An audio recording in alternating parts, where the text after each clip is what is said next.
மோரின்றி அமையாது உலகு.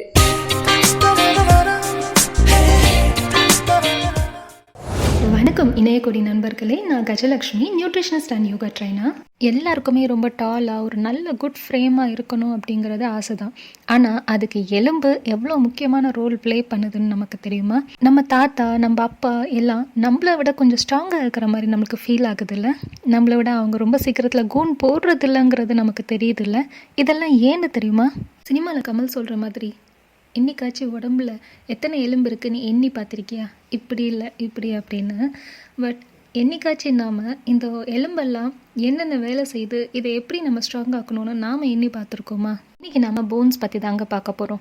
எலும்புகள் கால்சியம், ஃபாஸ்பரஸ், சோடியம் அப்படின்னு நிறைய மினரல்ஸ், அதுவும் இல்லாமல் புரோட்டீன், கொலாஜனால் செய்யப்பட்டது தான். இதோட வேலைகள் என்ன? நமக்கு ஒரு அழகான ஃப்ரேம் தரது, நம்ம மூவ் பண்ணால் நம்ம எப்படிலாம் மடங்கணும், நிமிரணும், வளையணுங்கிறது எல்லாமே போனோட கண்ட்ரோலில் தான் இருக்குது. இதெல்லாம் இல்லாமல் நம்மளோட இதயம், லங்ஸ் எல்லாத்துக்கும் ஒரு ப்ரொடெக்டிவ் ஷீல்டு மாதிரி நம்ம மூளை, ஸ்கல்குள்ளே இந்த மாதிரி ப்ரொடெக்ட் பண்ணி பார்த்துக்குது. இந்த போன் தான் நம்மளோட ரத்த அணுக்களை ப்ரொடியூஸ் பண்ணுது. அதுபோக அது தனக்குள்ள நிறைய மினரல்ஸ், லிப்பிட்ஸை ஸ்டோர் பண்ணி வச்சுக்குது. இது எல்லாமே ஒரு 30 வயசு வரைக்கும் சாதாரணமாக ரொம்ப வேகமாகவும் நடக்குங்க. அதனால தான் சொல்லுவாங்க, சின்ன வயசில் ஃப்ராக்சர் ஆயிடுச்சுன்னா சீக்கிரமாக அந்த எலும்பு ஃபார்ம் ஆகிடும், பட் லேட்டர் ஏஜில் லேட் ஆகும்னு. அதுக்கு இதுதான் ரீசன்.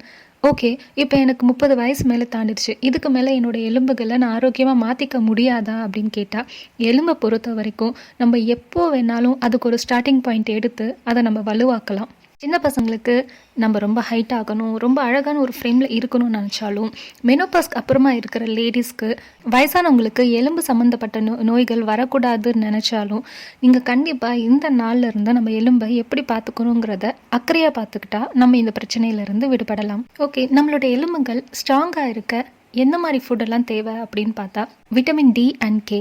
விட்டமின் டி என்ன பண்ணும் அப்படின்னா, நம்மளோட எலும்புகள் அந்த கால்சியமை அப்சர்வ் பண்ண உதவியாக இருக்கும். ரெண்டாவது, இதனால் போனோட டென்சிட்டி குறையாமல் பார்த்துக்கும். விட்டமின் டி எங்கடா இருக்குது அப்படின்னு ரொம்ப யோசிக்காதீங்க. கண்ணை திறந்து வெளியில் வந்து பாருங்கள். அங்கே ஒருத்தர் பிரகாசமாக இருக்கார் இல்லையா, அவர்கிட்ட டெய்லி சூரியன் உதயத்துக்கு 10 நிமிஷம் அப்பவும் மறையறதுக்கு முன்னாடி ஒரு 10 நிமிஷமும் அவரோட நின்று கதை பேசினா போதும், உங்களுக்கு போதுமான அளவுக்கு விட்டமின் டி வந்துடும். இல்லை, நான் இருக்கிற ஊரில் சன்னே இருக்காதுங்க அப்படின்னா, அதுக்கு இப்போ 2000 இன்டர்நேஷ்னல் யூனிட் வரைக்கும் விட்டமின் டி கேப்சூல்ஸ் கிடைக்குது, நம்ம அதை எடுத்துக்கலாம். ஃபுட்டு அப்படின்னு பார்த்தீங்கன்னா, ஃபிஷ்ஷு, சீஸ், பன்னீர் இந்த மாதிரி விஷயங்கள்லையும் நம்மளுக்கு விட்டமின் டி கிடைக்குது. இது இல்லாமல் விட்டமின் K2, இதுவும் நம்மளுக்கு நம்மளோட போனோட கெட்டித்தன்மை சொல்கிறாங்க, அந்த டென்சிட்டி வந்து குறையாமல் பார்த்துக்கும், அதிகப்படுத்தும். அதனால் இந்த விட்டமின் K2 எதில் இருக்குதுன்னு பார்த்திங்கன்னா, லிவர், எக்கு, மீட் இதெல்லாம் இல்லாமல் வெஜிடேரியன்ஸ்க்கு ஃபர்மெண்டட் ஃபுட்ஸ், இந்த நேட்டோ, சீஸ் அந்த மாதிரி விஷயங்களில், பன்னீர் இந்த மாதிரி விஷயங்களில் விட்டமின் K2 இருக்குது. ஸோ சின்ன குழந்தைங்களுக்கும் இல்லை மெனோபாஸ் முடிஞ்ச லேடிஸ்க்கும், அதாச்சும் மாதவிடாய் முடிஞ்சிருச்சு அப்படின்ற அந்த லேடிஸ்க்கும் நம்மளுக்கு இந்த விட்டமின் K2 கொடுக்கும்போது, சப்ளிமெண்ட்டாக கொடுக்கும்போது அவங்களுக்கு போனோட ஹெல்த்து கடைசி நாள் வரைக்கும் ரொம்ப நல்லா இருக்கிறதா நிறைய ரிசர்ச்சர்ஸ் இருக்குது. இது போக மெக்னீஷியம் அண்ட் ஜிங்க், இந்த 2 மினரல்ஸும் நமக்கு ரொம்ப முக்கியங்க. ஏன்னா இந்த விட்டமின் டியை நம்ம எலும்புகள் அப்சர்வ் பண்ணுற மாதிரி ஒரு தன்மைக்கு கொண்டு போகிற வேலையை மெக்னீஷியம் செய்து, போன் பில்டிங் செல்ஸை ஃபார்ம் பண்ணுற வேலையை ஜிங்க் செய்யுது. ஸோ இது எல்லாமே எதில் இருக்குது? நம்மளுக்கு சாப்பிட்ற நட்ஸு, சீட்ஸ் இந்த மாதிரியான விஷயங்களில் நம்மளுக்கு மெக்னீஷியம் அண்ட் ஜிங்க்ஸ் கிடைச்சிடும். அடுத்தபடியாக ப்ரோட்டீன் கூட நம்ம ரொம்ப கம்மியாக சாப்பிட்றாம நமக்கு தேவையான அளவுக்கான ப்ரோட்டீன் நம்ம ஃபுட்டில் இருக்குதான்னு பார்த்துக்கணும். நிறைய பால் சம்மந்தப்பட்ட உணவுகள், நட்ஸு, சீட்ஸ், மீன், முட்டை இதில் எல்லாமே நம்மளுக்கு ப்ரோட்டீன் ஈஸியாக கிடச்சிடுங்க. இது இல்லாமல் ஒமேகா 3ங்கிறது மீன் சம்மந்தப்பட்ட ஃபிஷ் ஆயில் அந்த மாதிரியான விஷயங்களை நம்மளுக்கு ஒமேகா 3 இருக்கும். ஸோ ஆரோக்கியமான எலும்புகளுக்கு vitamin D, K, protein, omega 3 இதெல்லாம் தேவைன்னு பார்த்துட்டோம். இது இல்லாமல் நம்ம என்னென்ன செய்யாமல் இருந்தால் நம்ம எலும்புகளுக்கு நம்ம நல்லது செய்கிறோம் அப்படிங்கிறத பார்க்கலாம். டயட்டில் இருக்குன்னு சொல்லிட்டு ரொம்ப ரொம்ப குறைவான கேலரிஸ் எடுக்கிறது இப்போ நிறைய பேர்கிட்ட நம்ம ரொம்ப காமனாக பார்க்குறோங்க.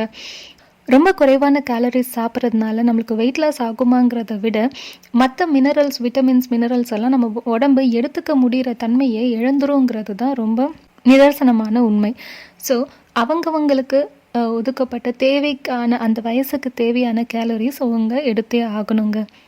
2வது ரொம்ப நேரம் ஒரே இடத்துல உட்காந்துட்டு இப்போ ஃபார் எக்ஸாம்பிள் நம்ம முன்னெல்லாம் வந்து ஒரு இடத்துல உட்காரோன்னா ஒன்று ஸ்கூலில் ஒரு ஹவருக்கு உட்காருவோம், அப்படி இல்லைன்னா தேட்டரில் 3 மணி நேரம் படம் பார்க்க உட்காருவோம். பட் இப்போல்லாம் எந்த வேலை இல்லைன்னா ஒரு மொபைல் எடுத்து வச்சுக்கிட்டு அதில் ஒரு மைண்ட்லெஸ்ஸாக ஸ்க்ரால் பண்ணிக்கிட்டே ரொம்ப நேரம் நிறைய பேர் உட்காரதை நம்ம பார்க்க முடியுது. இது எல்லாமே அவங்களோட எலும்பை ரொம்ப ஈஸியாக பாதிக்குங்க. ஸோ எலும்பு ஆரோக்கியமாக இல்லைன்னா கண்டிப்பாக பிளட் செல்ஸும் நம்மளுக்கு ப்ரொடியூஸ் ஆகாது.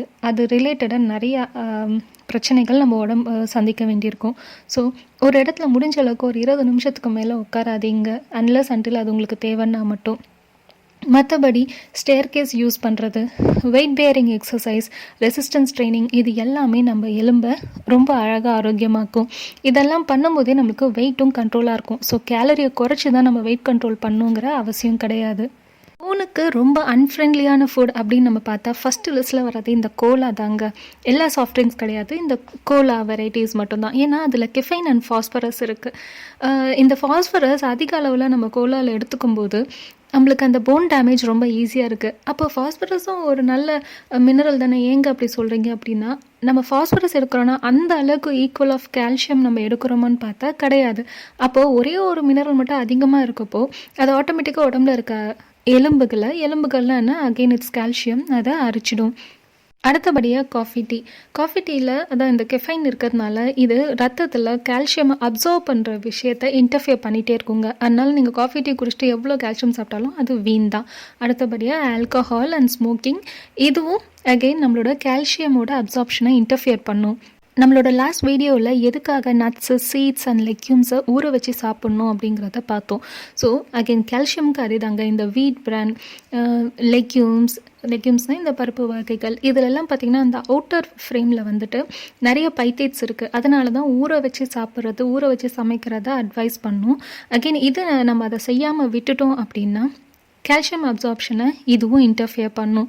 ஸோ லாஸ்ட் வீடியோ லிங்க் டிஸ்கிரிப்ஷனில் இருக்குது. அதில் எதுக்காக நம்ம பருப்புகள், நட்ஸ், சீட்ஸை ஊற வச்சு சாப்பிட்ணுன்னு பாருங்கள். அடுத்ததாக சால்ட்டி ஃபுட்டுங்க. சோடியம் நிறைய இருக்கிற ஃபுட் நம்மளுக்கு எடுக்கிறப்போ நம்மளுக்கு கால்சியம் லாஸும் நிறைய இருக்கும். ஸோ ஆப்வியஸ்லி அது போனை தாங்க அஃபெக்ட் பண்ணும். ஸோ சோடியம் நிறைய ஃபுட்னா இல்லையே நான் சமைக்கும் போது கம்மியாக உப்பு போடுறேனே அப்படின்னா, அப்படி உப்பு போடுறது மட்டும் இல்லாமல் ப்ராசஸ் ஃபுட், இந்த கேன்டீன்டு ஃபுட், சிப்ஸ், இந்த மாதிரியான ரெடிமேட் ஃபுட்ஸ், இது எல்லாமே நம்ம எலும்புக்கு எதிரி தான். ஒருத்தருக்கு ஒரு நாளைக்கு 2000 mg ஆஃப் சோடியமே போதுமான அளவுங்க. அதுக்கு மேலே இருக்கிறது வந்து நம்மளோட பாடி ஹேண்டில் பண்ண கஷ்டமாக இருக்கும். ஓகே, இப்போ உங்களுக்கு புரிஞ்சிருக்கும்னு நினைக்கிறேன். நான் நல்லா சாப்பிட்றேன், விட்டமின் டி சாப்பிட்றேன், K2 சாப்பிட்றேன், ப்ரோட்டீன், ஒமேகா 3 எல்லாமே சாப்பிட்றேன், ஆனால் எலும்பு மோசமாக இருக்குன்னா அந்த அளவுக்கு நம்ம வெயிட் பேரிங் எக்ஸசைஸ் அதாச்சு நம்மளோட உடம்போட வெயிட்டை நம்ம உடம்பே சுமக்கிற அளவுக்கு மாதிரியான ஆக்டிவிட்டீஸ் பண்ணணும். ஒன்றும் இல்லைங்க, சாதாரணமாக வாக்கிங், ஜாகிங், ரொம்ப செலவு பண்ணாமல் மாடிப்படி யூஸ் பண்ணுறது, கிட்ட இருக்க காய்கறி கடைக்கு, மளிகை கடைக்கெலாம் அந்த வெயிட்டை நம்மளே சுமந்துட்டு நடக்கிறது, இது எல்லாமே உங்களுக்கு ரொம்ப யூஸ்ஃபுல்லாக இருக்கும். எலும்போட ஆரோக்கியத்துக்கு அது பேருதவியாக இருக்குங்க. இதை விட ரொம்ப சீப்பாக பண்ணணும்னா யோகா வந்து எந்த எக்யூப்மெண்ட் சப்போர்ட்டும் இல்லாமல் நம்மளோட வெயிட்டை நாமளே சுமந்து பண்ணுற மாதிரியான ஒரு விஷயங்கிறதால இது எல்லாமே சின்ன வயசு இருக்கவங்களும் இல்லை பெரியவங்களும் செய்கிறது அவங்களோட போனோட ஹெல்த்துக்கு ரொம்ப ஹெல்ப்ஃபுல்லாக இருக்கும். ஸோ உங்கள் உணவில் ஊற வச்ச தானியங்கள், முளைக்கட்டின பயிறு வகைகள், ஃபர்மெண்டட் புளிச்ச அந்த மாவு மாதிரியான விஷயங்கள் எல்லாமே யூஸ் பண்ணுங்கள், ஆட் பண்ணிக்க பாருங்கள். மோர், பன்னீர், தயிர், பால், சீஸ், இந்த மாதிரி விஷயங்கள். முக்கியமாக எள் இருக்கு இல்லைங்களா, அது எள் உருண்டை. நட்ஸுன்னா பாதாம் ஊற வச்சு தோல் எடுத்து சாப்பிட்றது, சன்னா, ராகி ரொட்டி, அடை, களி, ராஜ்மா, பாலக் பன்னீர், இதெல்லாம் ரொம்ப ஈஸியாக நம்ம ஊரில் கிடைக்கிது. இது எல்லாமே கால்சியம் ரிச் ஃபுட். இது போக கீரை வகைகள் எல்லாமே magnesium, calcium, vitamin K, iron எல்லாமே ரொம்ப நல்லா அபண்டண்ட்டாக இருக்கிறதுனால முடிஞ்ச அளவுக்கு நல்ல ஹைட்டு வரணும் இல்லை நல்ல ஆரோக்கியமாக இருக்கணும்னு நினைக்கிறவங்க இதை டெய்லி ஒரு கப்பாச்சு எடுத்துக்கோங்க. இது எல்லாம் உணவு பழக்கங்கள். இது இல்லாமல் ஒரு இடத்துல 20 நிமிஷத்துக்கு மேலே உட்கார பார்க்காதீங்க. கொஞ்சம் ஆக்டிவாக இருக்க பாருங்கள். எவ்வளோக்கு எவ்வளோ உங்கள் எலும்புகளை நீங்கள் யூஸ் பண்ணுறீங்களோ அவ்வளோக்கு எவ்வளோ நீங்கள் ஆரோக்கியமான எலும்புகளோடு வாழ்வீங்க. இது உணவு பழக்கம் இல்லாமல் யோகாசனம், சூரிய நமஸ்காரம் பண்ணுறதும் ரொம்ப நல்ல விஷயந்தான் எலும்புக்கு. இது இல்லாமல் வாரத்துக்கு ஒரு நாள் ஆச்சு எண்ணெய் தேய்ச்சி குளிக்கிறது, எய்தர் மஸ்டர்ட் ஆயில் அப்படி இல்லைன்னா நல்லெண்ணெய், இதில் ஏதாச்சும் ஒன்று காலையிலேயே தேய்ச்சிட்டு ஒரு 20-30 நிமிஷம் வெயில் இருக்கும்போதே நம்ம உடம்புல அதை ஊற வச்சு குளிக்கிறது ரொம்ப நல்ல விஷயம். சன்லைட்டில் நம்மளை ரொம்ப ஃப்ரீக்வெண்ட்டாக எக்ஸ்போஸ் பண்ணுறதும் விட்டமின் டி நமக்கு நிறைய கிடச்சி நம்மளுக்கு கால்சியம் நல்லா கிடச்சி எலும்புகள் ரொம்ப ஆரோக்கியமாக இருக்கும். இன்றைக்கி நம்ம பேசின டாப்பிக்கில் உங்களுக்கு என்ன டவுட்டாக இருந்தாலும் கமெண்ட்டில் லீவ் பண்ணுங்கள். இந்த வீடியோ உங்களுக்கு பிடிச்சிருந்தா லைக் பண்ணுங்க, கமெண்ட் பண்ணுங்க, ஷேர் பண்ணுங்க. இணைய கொடி சேனலுக்கு சப்ஸ்கிரைப் பண்ணுங்க. மறக்காம பெல் ஐக்கான் கிளிக் பண்ணுங்க.